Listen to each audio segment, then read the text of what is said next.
Assalamualaikum warahmatullahi wabarakatuh. Perkenalkan, nama saya Rizky Ahmad yang akan bertugas sebagai moderator pada hari ini.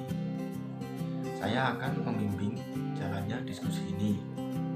Adapun anggota kelompok saya adalah Perkenalkan, nama saya Muhammad Reza Rizky dari Fakultas Ekonomi dan Bisnis, Prodi Manajemen, nomor induk mahasiswa 2010411145. Perkenalkan, nama saya Ahmad Faruji Fitrianto, nomor induk mahasiswa 2010411175.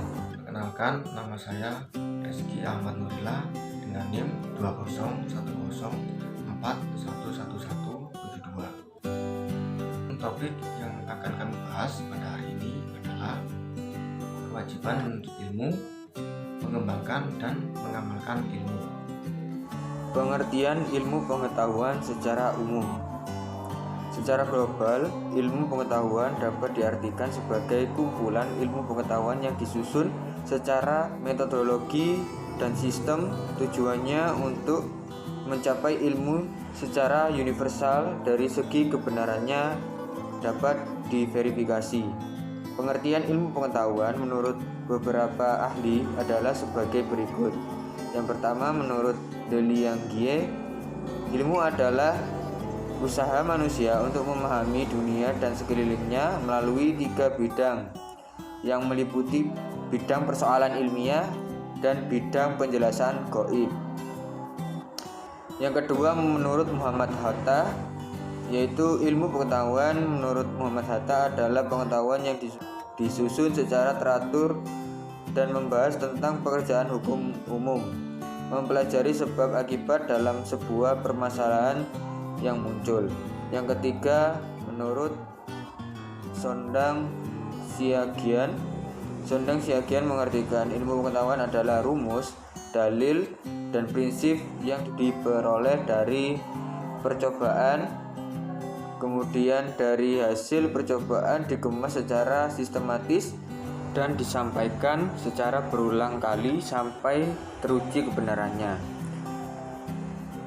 Pengertian menuntut ilmu. Ilmu merupakan sebuah kunci akan segala kebaikan serta pengetahuan.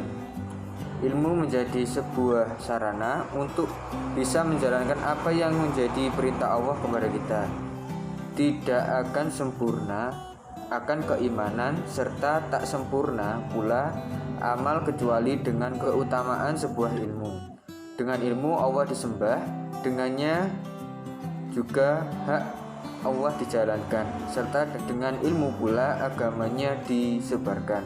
Hal ini yang membuat kebutuhan pada sebuah ilmu lebih besar serta dibandingkan kebutuhan pada makanan serta minuman. Sebab pada keberlangsungan agama serta dunia bergantung dengan ilmu. Manusia akan lebih memerlukan ilmu daripada sebuah makanan juga minuman, karena pada makanan dan juga minuman hanya dibutuhkan sebanyak 2 hingga 3 kali sehari, sedangkan ilmu terus diperlukan pada setiap waktu. Hukum menuntut ilmu. Dalam sebuah hadis, Rasulullah SAW bersabda, menuntut ilmu itu hukumnya wajib bagi muslim laki-laki dan muslim perempuan. Ada beberapa keutamaan yang menjadikan hukum itu wajib. Di antaranya yaitu 1. Ilmu adalah kekhususan yang hanya diperuntukkan untuk manusia semata. 2. Ilmu dapat mengantarkan seseorang menuju kepada kebajikan dan ketakwaan.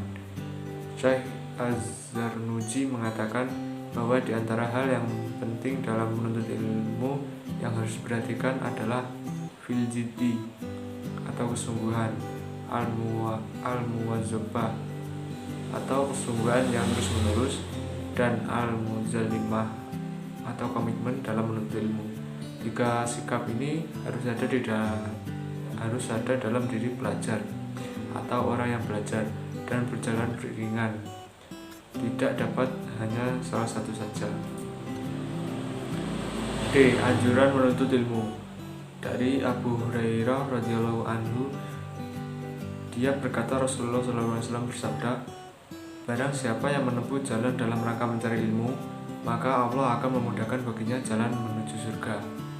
Hadis riwayat Muslim. Islam sangat memperhatikan dan ilmu pengetahuan, karena dengan ilmu pengetahuan manusia bisa berkarya, berprestasi, dan mampu tampil sebagai khalifah, yaitu memakmurkan bumi. Dengan ilmu manusia mampu beribadah dengan sempurna.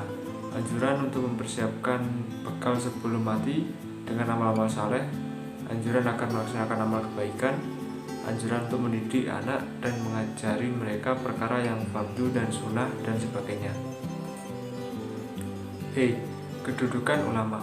Ulama adalah kata jamak dari kata alim, yang berarti orang berilmu dan mengamalkan ilmunya. Ulama dijadikan rujukan karena ilmunya. Juga ulama menjadi teladan sebab amalnya. Oleh karena itu, Allah Subhanahu wa Ta'ala menempatkan ulama dalam kedudukan yang mulia. Al-Quran menggambarkan ulama ada 4 hal, yaitu 1. Ulama adalah orang yang berkedudukan tinggi di dunia dan akhirat. Hal tersebut terdapat dalam Quran Surah Al-Mujadilah ayat 11. 2. Ulama adalah orang-orang yang takut kepada Allah Subhanahu wa Ta'ala. Hal tersebut tertuang dalam Quran Surah Fatir Surah 28, Quran Surat An-Naziat ayat 40. Yang ketiga, ulama adalah orang yang paling peduli terhadap umat. Hal tersebut terdapat dalam Quran Surat Al-Imran 110. Yang keempat, ulama adalah orang yang memiliki pandangan jauh ke depan, sehingga ulama dapat membaca akan terjadinya fitnah. Hal tersebut terdapat dalam Quran Surah Al-Qasas ayat 79. Hikmah menuntut ilmu menurut kisah Al-Mujadilah ayat 2. Yang pertama, dimuliakan dan diangkat derajatnya oleh Allah Subhanahu wa Ta'ala.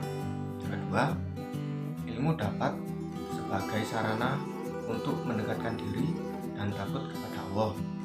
Hal ini sesuai dengan yang tertuang dalam surat Al-Fatir ayat 28. Ketiga, pahalanya sama dengan jihad fisabilillah, yaitu seperti para pejuang yang terlibat dalam peperangan. Dan yang keempat, dimudahkan baginya jalan menuju surga. Yang terakhir, dimohon ampunan oleh penduduk langit dan bumi. Selanjutnya, kesimpulan. Menuntut ilmu merupakan sebuah kunci akan segala kebaikan serta pengetahuan. Hal ini yang membuat kebutuhan pada sebuah ilmu lebih besar serta dibandingkan kebutuhan pada makanan serta minuman. Sebab pada berlangsungnya agama serta dunia bergantung dengan ilmu.